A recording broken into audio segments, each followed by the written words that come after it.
Welcome to Bring Me My Books. I'm Kristi Cain, I'm Travis Lowe. and we are your hosts. And we're so glad to be with you. This is the first discussion of the last book of 2024. And Travis, it's kind of hard Yeah, to believe that we're here. yeah, we made it. We've done it. It's been so much fun. It really has. It really has. I've loved doing this. This time last year, we hadn't even recorded the very first one. We were just starting to talk about what it would be like, and it's been a really fun journey to talk about books and talk with some authors and some other people who love books this year, and just enjoy this little journey together.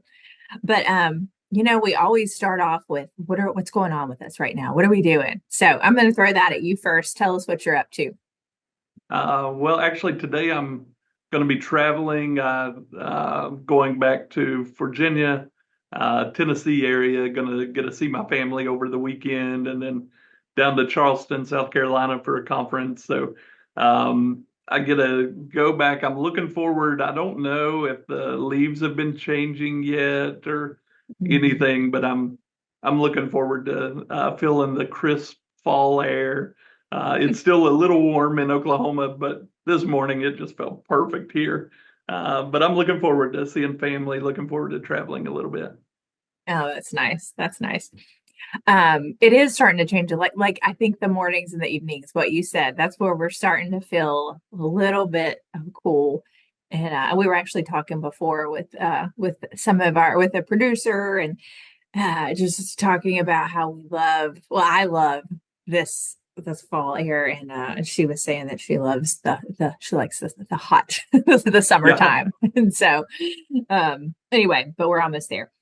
Well, just a quick thing. So for me, I can't remember if I mentioned this last time, but I have been helping out a little bookstore, and we've mentioned this bookstore before, Commonplace Books, and it's downtown Oklahoma City, and it's my favorite bookstore anyway, but I've been able to help them a little bit with some of their author events and do some of the interviews.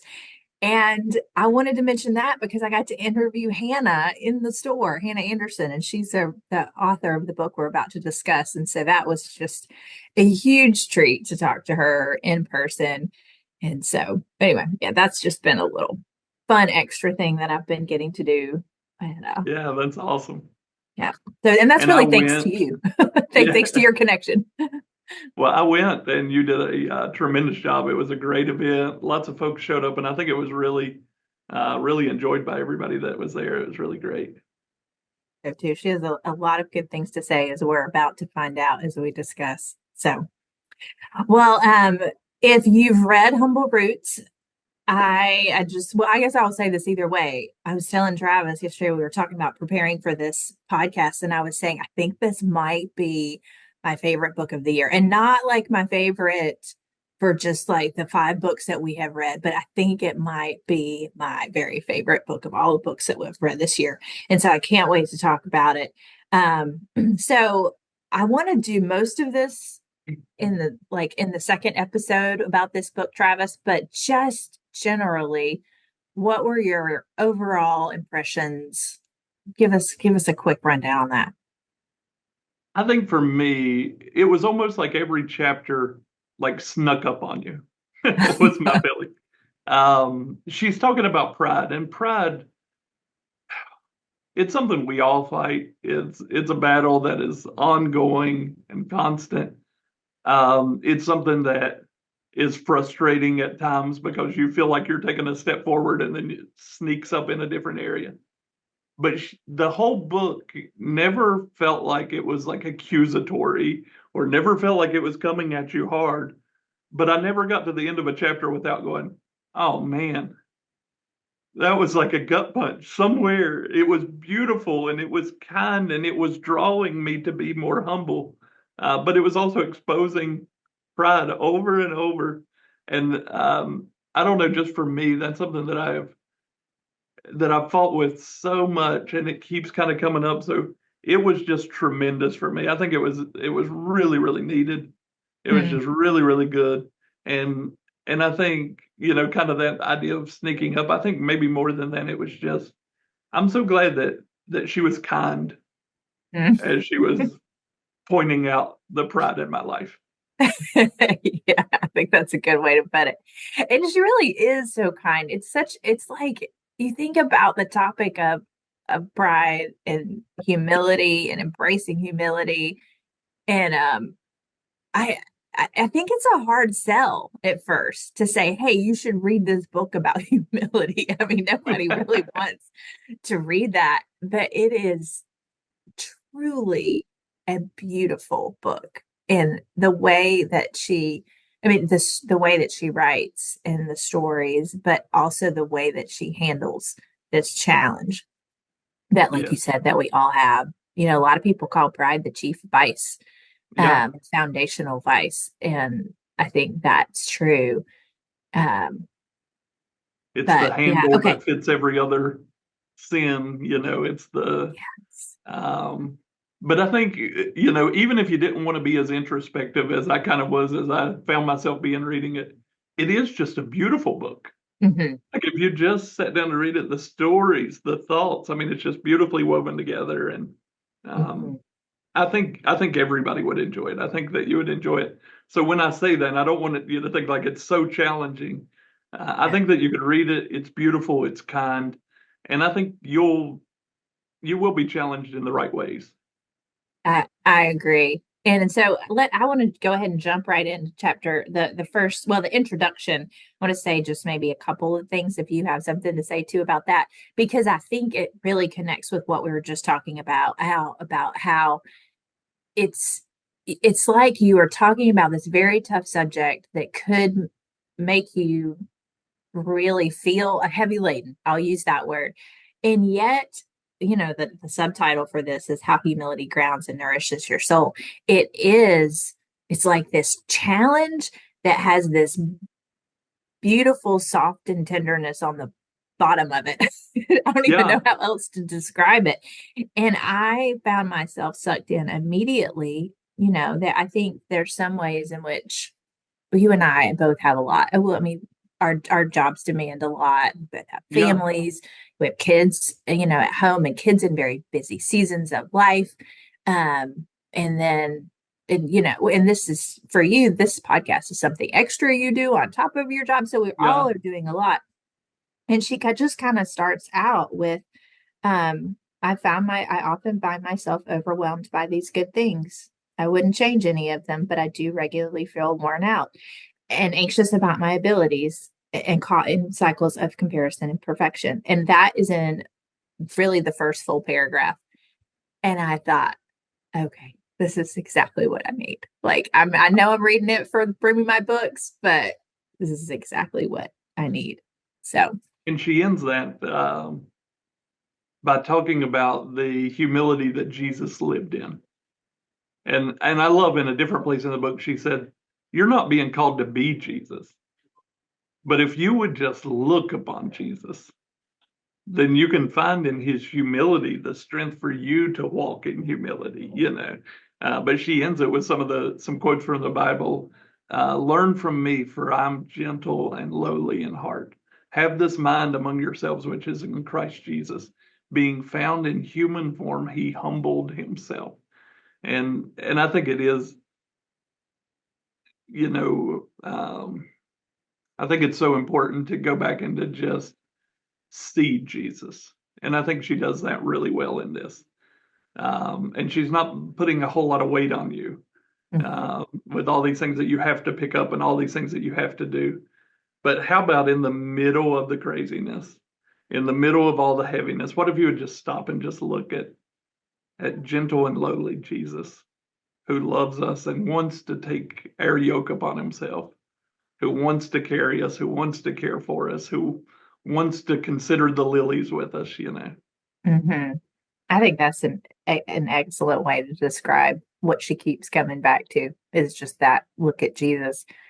It really took me back to last year, or maybe it's even been a little over a year. I met with a spiritual director, and a Christian spiritual director. I'd never done that before, and I spent a year with her, and we would meet every Friday morning for for 45 minutes early. And one of the things she taught me to do was sit like in a room, or I often did it outside on my back porch, and have an empty chair in front of me and just imagine that in that chair, I mean, God is everywhere. So, Yeah. and just talk to him, like, just talk to him. And I think in some way, then that ended, that spiritual direction period. And I got busy as we do, and I quit doing that. And I found this book bringing me back to that. Oh, wow. Just talk to him. Just like you said, just look at him and be with him. And so that was really a gift. Yeah.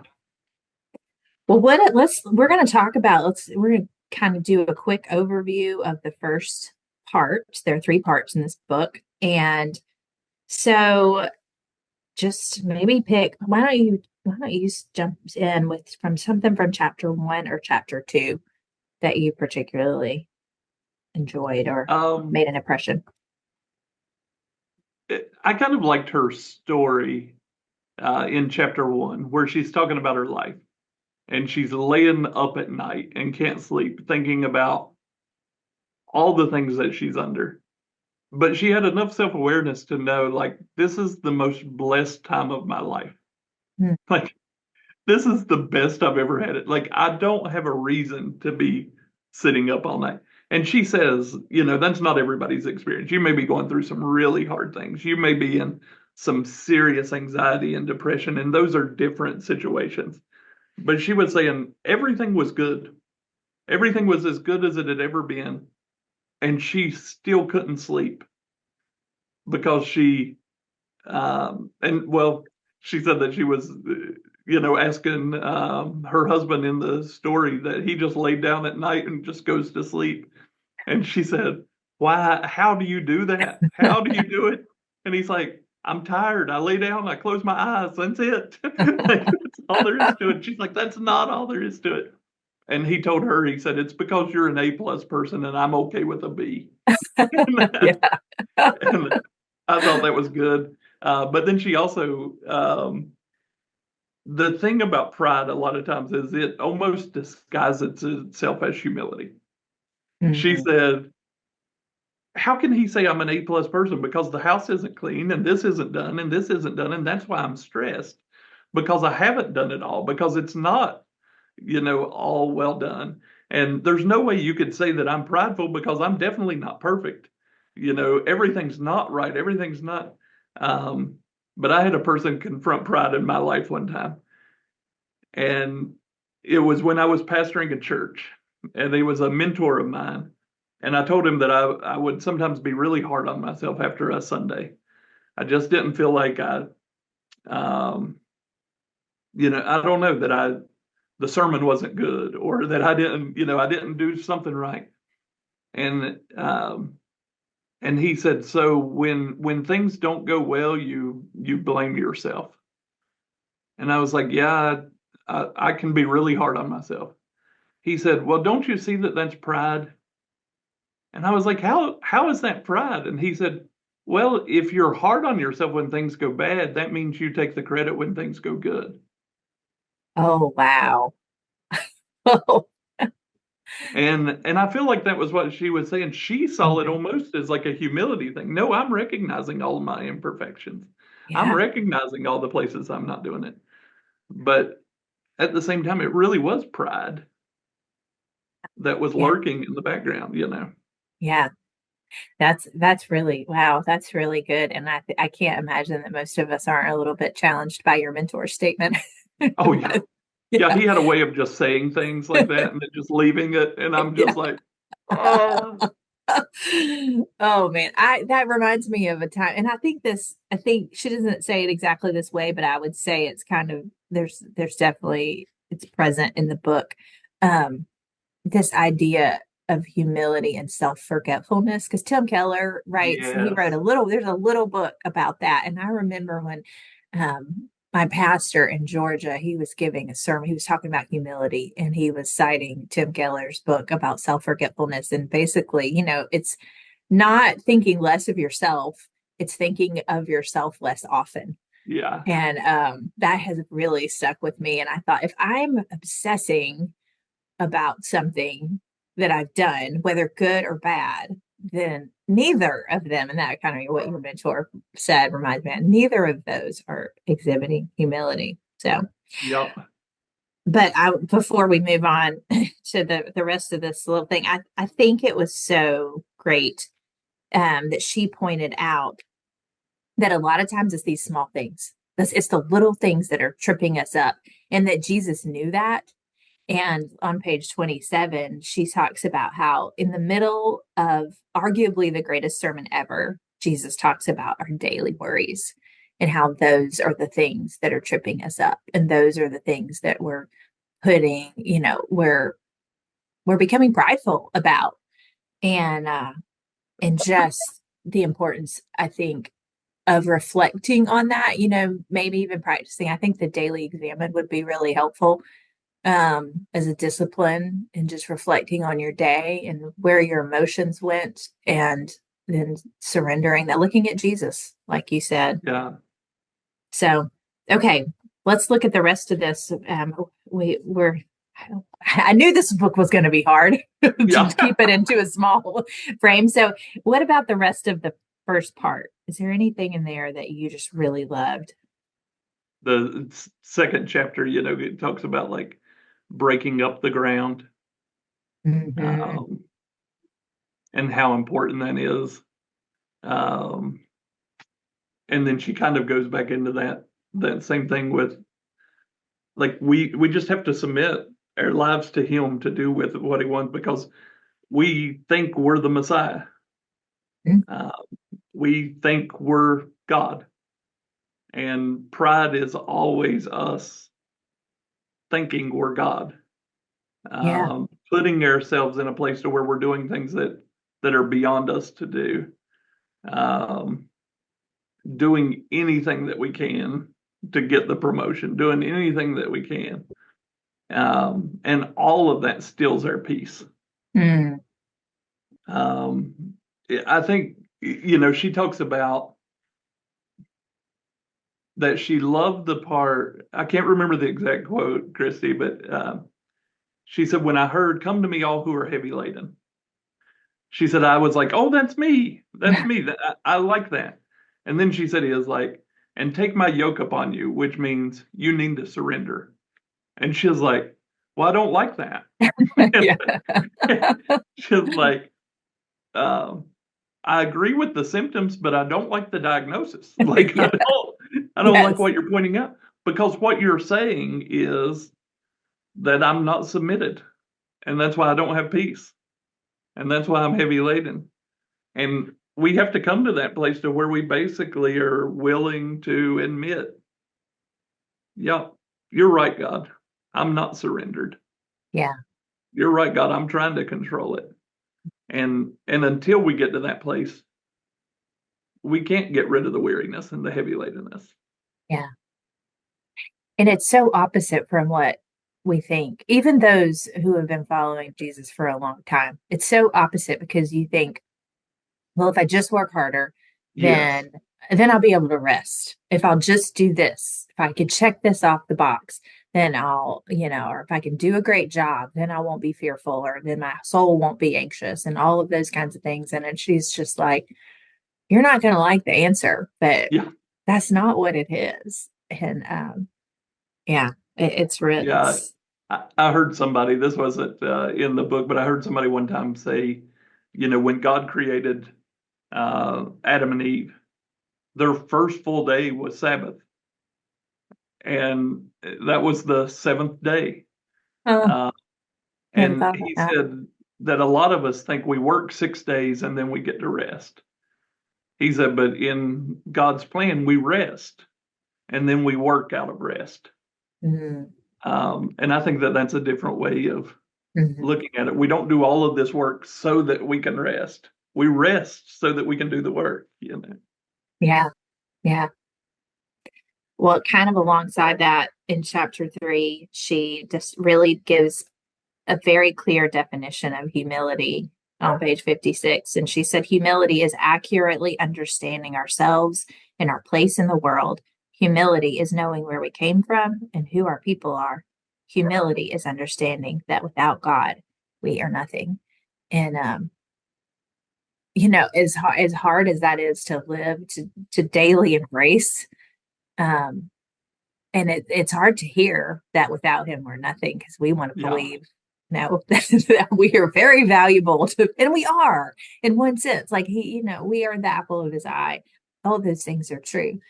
And but at the same time, like, we came in with nothing, and Yep. it's really all him. And the minute that we can receive that, if when I in my better moments when I receive that, there is this sigh of relief and rest. Like, okay, this is not up to me. I'm not Yeah. to save the world. Yeah. And what a beautiful picture she used in chapter 3, of that's the one with the vine, right? I think with the grapes and Yes. Yes. yeah, The and how grafting, yes. the wine um, growers in Italy, the vineyards, the vine started to get this blight, and the only thing that could save it was to be grafted into this other vine that already had resistance. Hmm. And the only way for us not to die, to not be overtaken by the cares of the world, to not be overtaken, is for us to be grafted into the vine of Christ, Yeah. and that there's life in Him, and that it can counteract these things that have always held us and have always defeated us. If we graft into Him, He has a resistance to it. He has a power over it, and we can live in the fullness of His life. It was such a beautiful picture. It was, and I'm glad you brought that up. It was one of my favorite stories and analogies. The way that she tied those two things together Yeah. was really was wonderful. Well, we need to take a break. So let's take a break and then come back and talk about part two. And then we'll talk in the next episode. We'll have to delay for the last part, but we'll get to that. But for now, thanks for joining us. We're going to hear a little bit from our sponsors, and we will be right back.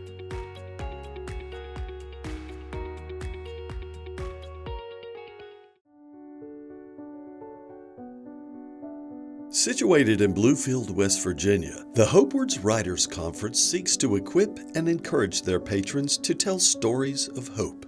This year's conference will focus on the question of living between cultures and the unique potential it holds for creativity. The conference will offer many exciting guest author speakers this year, and can't wait to learn what God has been speaking into their lives. Come with us and help us tell stories of hope. LifeSprings Resources is committed to providing innovative learning resources for the local church. Our products reflect our commitment to the development of new and innovative ways to experience scriptural truth. Whether you're looking for material for your small group, need new curriculum for Sunday school, or you're just trying to stock up on church supplies, we've got you covered. Look for us online at lifespringsresources.com or call us at 1-800-541-1376, and our friendly customer service team will be happy to assist you.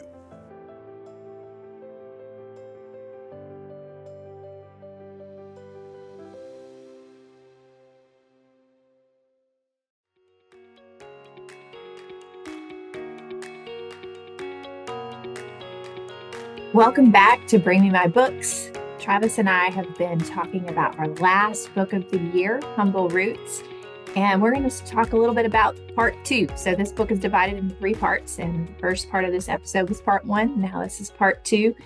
And Travis, do you mind if I jump in and talk about like my favorite chapter in this section? Yeah, please do. Okay.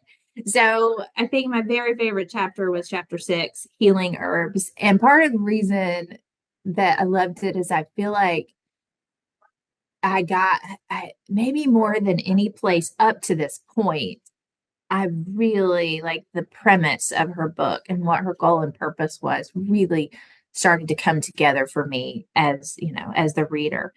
And I really saw this starting on the bottom of page 103 and then moving into 104.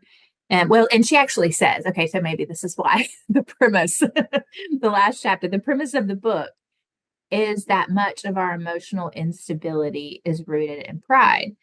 And I'll skip down a little bit. A pride that prioritizes our emotions as the source of truth. To understand this, we need to look no further than our cultural fixation and with emotional authenticity. And then it goes on to talk about what authenticity is and how we use it today. And it's this whole idea of, we're going to tell it like it is. We're going to be true to ourselves. But, and I'm going to pick up back up, but today being true to yourself doesn't mean making an honest evaluation of yourself. It means embracing your emotional experience of the world as truth. And I thought when we talk about this subject, number one, I have always thought how much pressure it is if you're trying to determine the truth, like truth from inside of yourself. For one thing, like that brings me no rest. The fact that I can look outside of myself and to a truth that is beyond me. I don't think that we realize if we're just, I'm just talking about our emotional stability here, not really anything more than that. But this whole idea of humility nourishing your soul, there's so much tension and anxiety related to trying to find the truth within yourself. And then proclaim that as to the world as this is how things should be for me. But I also think that it's so much a part of our cultural makeup that we fall into that process. Even, almost everybody is tempted to fall into that. And so one of the ways I think we do that is with our emotions. And so even as Christians, how prone are we to say, well, I'm just going to tell it like it is, or like, well, this is just who I am. And so you're just going to have to deal with it. And I was talking about some of the personality tests that are out there, for example, and some of them that I really like and have been really helped by, but it's not helpful if we can't look at those and say, yes, this might be how I am, but that is the truth is God is calling me something else. And so anyway, I'm going to let you talk now, but that was just one of my favorite parts. I loved how she tied that to peace and, just peace in our own emotional selves. Yeah. She quotes Tim Keller, and says that this is, I think, page 105 or so. Tim Keller writes that the humble person would never be hurt particularly badly by criticism. It wouldn't devastate them. It wouldn't keep them up late at night. A person who is devastated by criticism is putting too much value on what other people think, on other people's opinions. And she just keeps taking us back to what God says is true. Mm-hmm. Not what people say, not what we say, not what the world says, not what God says is true. And I think that's so important. I don't think that she's calling us to ignore our emotions at all. But I think she's calling us to hold those in a proper place to see rightly. The early church fathers used to talk about the passions, and they would use that word kind of talking about emotions, and they would say that if we see rightly, then we keep those emotions in the proper place. Like they're not bad. Yes. But they're bad when they're out of proportion to how they should be. Yes. They're bad when we don't see them for what they are. And she even quotes Jonathan Edwards, where he's talking about holy affections, and that's kind of his way of talking about passion. And he kind of says the child of God is graciously affected because he sees and understands something more of divine things than he did before, more of Christ, of God, and of glorious things exhibited in the gospel. And then she says, in other words, we don't resolve our emotional uncertainty, our stress and anxiety by focusing on our emotions themselves. We resolve our uncertainty by getting to the root cause. We resolve it by learning from Jesus, who's meek and lowly. Mm. Like, I think that's so good. So we get to the bottom of these things. We deal with these things in honesty, but we deal with them while looking at Christ, who helps us place them in the proper context. Right. And that is so much what that last phrase that you said, placing it and placing things in the proper context is really what all of it's about, this book, whether it's Yeah. emotions or all that, because that is how we go back to that definition of humility. Like it's seeing ourselves as we really are and seeing God as he really is. And as we move toward that, we will become more humble and be able to live really in more freedom Yes. from that. Yeah. And you were talking about, I'll just throw this in there, and before, so on the very last page of this chapter, on page 114, you were saying that she's not trying to get us to deny our feelings or say our feelings are bad. And she even says here, humility calls us to feel deeply, precisely because we know that God is greater than our hearts. And because God is greater than our hearts, you can trust him to care for you when your heart breaks through disappointment or suffering. And then she goes on. It's one of those places that I found, like you said, she breaks you down a little bit because we need to be. Yes. But in the same way, then she just reminds you of, and what's at the end of that is joy and peace because it's God. So yeah, so good. Was there anything else in this first section that you wanted to make sure that we talked about? Or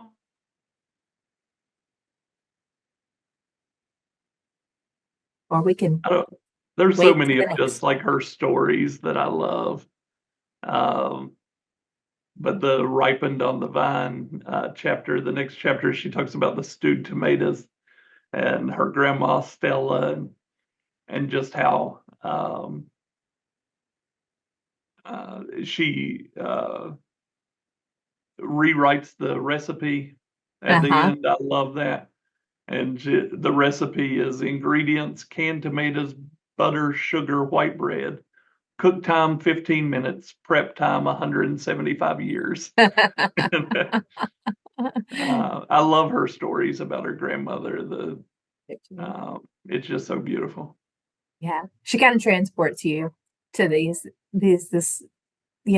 to the places of her family and the Appalachian Mountains, which I know you love, and it is definitely is. And even I'll say this because we haven't mentioned it, but the illustrations that are so simple at the beginning of each chapter, the nature illustrations, but are also, I feel like you just need to sit and look at those illustrations before you jump into the chapters, and then maybe go back to them again at the end. So, well, we'll talk about the third. We'll talk about the third part in our next episode. But Travis, your book or your cloak, our podcast we got the name from a passage in Timothy. And where Paul wants Timothy to bring him his book and his cloak. And so we always end with something we are just finding essential or finding important to us right now. What is yours? I mentioned at the beginning of the episode that I'm traveling, and I'm traveling to a place where it's cooler than it is here. And I got out a jacket, a coat, and that makes me think of that. But I much prefer the cold to the hot. The idea of being there, getting up in the morning, it being chilly, going for a walk, putting my coat on, bundling up a little bit. I'm so looking forward to that. So I've got my coat in my book bag, and I'm hoping for a chance to use it this weekend. Well, you approached it literally this yeah. I love it. That's fun. I would say the things that's just really been good for me to kind of calm down right now has to do with books, but I have been listening to more fiction on audio than I have ever listened to. And I used to think that I didn't like that. And while I listen, I have this coloring app on my phone. I will color and listen, and it's just exactly what I need at this moment just enjoy books in a different way and just, sit on the back porch because it's like you said, especially in the evening when it's cooler, and do that. So that's been my little joy. So, all right, well, we're going to go because this has been a long episode, but it's been so good because Hannah's book is so good. So Thank you for if you've been following along, and I hope you've been reading this book. If you haven't read it yet, I hope that this podcast will somehow inspire you to pick up Humble Roots and start it. But we will be back in the next episode to finish the book. Thanks again for joining us. And until next time, it's Bring Me My Books.